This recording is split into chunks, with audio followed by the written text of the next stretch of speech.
This seems to me pure religion and undefiled, as it says in the scriptures. Seeing our brothers and sisters in need and doing something about it. We're reaching out heart to heart and hand to hand and soul to soul. The church provided us food, hygiene kits, and clothing. I give thanks because at that moment they were always by our side. Even though we are not members of their church, we always receive their support. I think that the manifestation of love that has been expressed in the way the LDS Church has provided assistance, boy, that's a powerful, powerful message. Our partnership with the LDS Church is absolutely essential for the Red Cross to be able to fulfill its mission every single day. With us, the church has been there in so many different parts of the world in large numbers, but it really comes down to the individual. It's when you look at those individual stories that it brings our mission to life. When I saw him for the first time, he seemed in bad shape. I thought he wasn't going to live.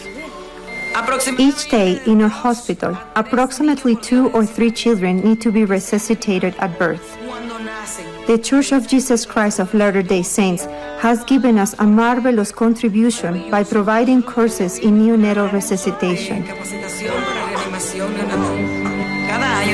We carry out 2 to 3 training courses each year to train about 10 to 15 doctors, nurses, and medical residents. Training the trainers. And that group can then teach and train. And so there's a sort of a ripple effect here that little pebble in the pond goes a very long way. Every time I come, I see him nice and clean and healthy. I see him breathing better, calmly. I thank God for everything He has given me. For the baby who is making good progress, I thank God.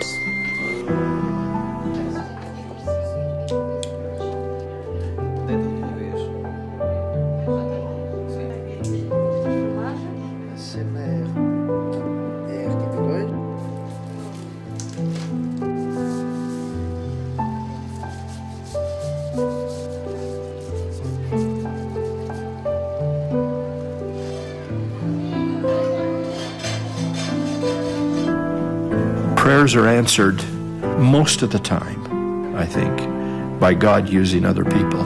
Well, I pray that He'll use us. I pray that we'll be the answer to people's prayers. The most critical thing about disaster response is moving large groups of people to the site of a disaster. And there is no one that can mobilize groups of people better than the LDS Church. They have helped us in our vaccine program to help stamp out measles, which sadly is a disease that takes the lives of so many children each year. We're very aggressively vaccinating children all around the world, and they have helped us by providing feet on the ground to help us be able to do this. I think when groups of different faiths can come together, it can be transformative. Not caring about what religion somebody might be, or what political persuasion or ethnicity. If you need help, you're helped.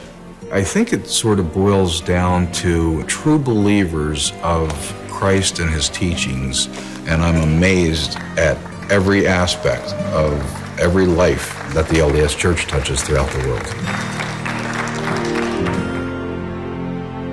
In our country, very few people have water in their homes. All are used to the custom of going to fetch water from either the pond or rivers or streams. When people use dirty water, they are always affected by cholera, malaria, and it even goes to typhoid. Dirty water means unhappiness. There will be many sickness. Clean water means happiness. If I could speak for the people of Sierra Leone, I will say a big thank you to the Church of Jesus Christ of Latter-day Saints for blessing our lives, for coming to our aid at the most needed time, for saving lives, for saving children who would have died. We appreciate it so much. We all have ringing in our ears Jesus' declaration that inasmuch as you've done it unto the least of these, you've done it unto me. The great commandments are to love. It's a Christian motive of the highest order and a satisfaction that is far beyond anything of this world.